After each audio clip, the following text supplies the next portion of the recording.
부동산은 개인이 보유한 자산 중 가장 큰 비중을 차지하는 경우가 많다. 그러나 정작 그 자산의 안전 상태를 확인하는 과정은 생각보다 허술하게 진행되는 일이 적지 않다. 계약 현장에서 등기부등본을 받아들고도 단순히 형식적으로 훑어보는 경우가 대표적이다. 등기부등본은 단순한 문서가 아니라 해당 부동산의 법적 상태를 증명하는 공식 기록이다. 외관으로는 확인할 수 없는 채무 관계나 권리 구조를 투명하게 드러내는 유일한 자료라는 점에서 중요성이 크다. 먼저 이해해야 할 개념은 등기부등본과 건축물대장 또는 토지대장의 차이다. 많은 사람들이 이 두 문서를 동일하게 인식하지만 실제 역할은 완전히 다르다. 건축물대장과 토지대장은 행정기관이 관리하며 면적 구조 용도 등 물리적 정보를 중심으로 구성된다. 반면 등기부등본은 법원이 관리하며 소유권과 담보권 등 권리관계를 기록한다. 이때 중요한 원칙은 사실은 대장 권리는 등기부라는 구분이다. 건물의 크기나 용도를 확인할 때는 대장을 참고해야 하며 실제 소유자와 채무 상태는 반드시 등기부를 기준으로 판단해야 한다. 만약 두 문서 간 정보가 일치하지 않는다면 행정 오류나 권리 문제를 의심해 볼 필요가 있다.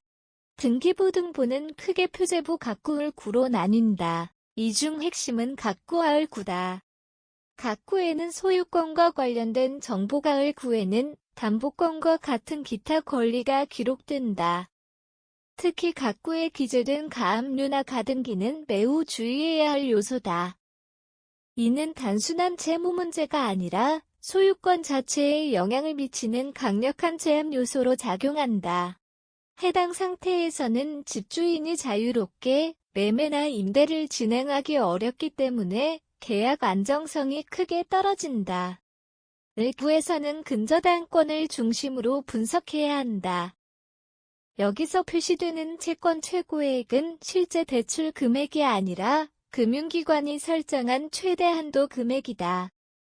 일반적으로 실제 대출금의 약 120%에서 130% 수준으로 설정된다. 예를 들어 매매가가 5억 원인 주택에 채권 최고액이 3억 9천만 원으로 기재되어 있다면 실제 대출은 약 3억 원 수준으로 추정할 수 있다.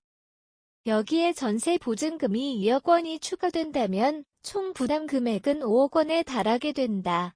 이는 사실상 자산 가치와 채무가 동일한 상태로 경매 시 보증금 회수가 어려워질 가능성이 높다. 또 하나 주의할 점은 채무 상환 여부다.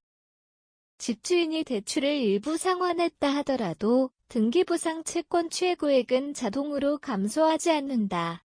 반드시 말소 또는 변경 등기를 통해 기록이 수정되어야 법적 효력이 발생한다. 따라서 구두 설명만으로 판단하는 것은 위험하다. 등기부등본 확인 시 열람과 발급의 차이도 명확히 인지해야 한다. 열람은 단순 참고용으로 법적 효력이 없으며 발급뿐만이 공식 문서로 인정된다. 금융기관 제출이나 계약 서류로 활용하려면 반드시 발급본을 준비해야 한다. 또한 등기부등본은 발급 시점에 따라 내용이 달라질 수 있다. 권리관계는 실시간으로 변동될 수 있기 때문에 계약 당일 특히 잔금 지급 직전에 최신 자료를 다시 확인하는 것이 안전하다. 하루 사이에도 새로운 담보 설정이나 가압류가 발생할 수 있기 때문이다. 결국 등기부등본을 제대로 읽는 능력은 단순한 정보 습득을 넘어 자산을 보호하는 핵심 역량이라 할 수 있다. 이 문서에는 해당 부동산의 과거와 현재, 그리고 잠재적 위험 요소가 모두 담겨 있다. 요약하자면 등기부등본은 부동산 거래의 안전성을 판단하는 핵심 자료다. 각구와 얼구의 구조의 채권 최고액 해석 최신 발급 확인 등 기본 원칙을 숙지하면 전세 사기나 투자 손실 위험을 크게 줄일 수 있다. 실질적인 권리 분석 능력을 갖추는 것이 안정적인 자산 관리의 출발점이다. 결론적으로 부동산 거래에서 가장 위험한 순간은 대충 확인했다는 아니랍니다. 등기부등본은 침묵 속에서 모든 정보를 담고 있는 문서다. 이를 제대로 해석할 수 있다면 불확실한 거래 환경에서도 스스로를 보호할 수 있는 강력한 무기가 된다. 지금 이 순간 당신의 자산 상태를 다시 점검해 볼 필요가 있다.